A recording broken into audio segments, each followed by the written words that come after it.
Oui, je voulais vous demander si jamais il y avait trop de pompes à sec, vous seriez obligé de marcher à pied. Vous demanderiez la réquisition? Bien évidemment. Bien évidemment. Achetez-vous des baskets plutôt, non? Vous voulez pas? Et toujours vous allez passer par la force? C'est pas une question de force.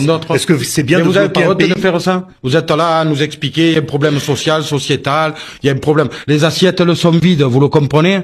À vos collaborateurs, vous les affamez. Non, alors c'est bon, ça, Vous demandez une réquisition, monsieur Vous allez demander la réquisition, et on laisse répondre vous allez demander la réquisition. Alors, demandez-les les réquisitions, juste pour qu'on voie. Monsieur Matteux, quand une entreprise ne peut plus tourner, qui est pénalisé? Les premiers.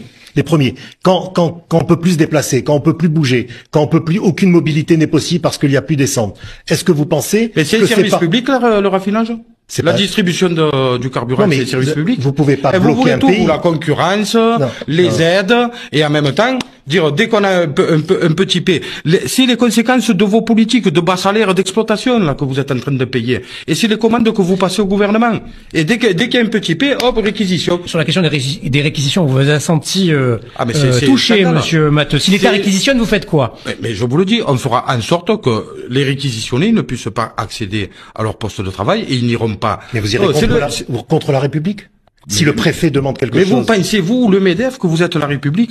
C'est ce que vous êtes, vous? Vous êtes en train de transformer la République en République bananière. Ah non, c'est... oui. Attendez. Vous ne structurez plus rien. Et je vous l'ai déjà dit, monsieur Corsia, à plusieurs reprises, y compris on a un MEDEF aujourd'hui qui ne se bat plus pour l'industrie dans le pays, mais qui se laisse manger par les grands groupes internationaux et notamment les groupes financiers.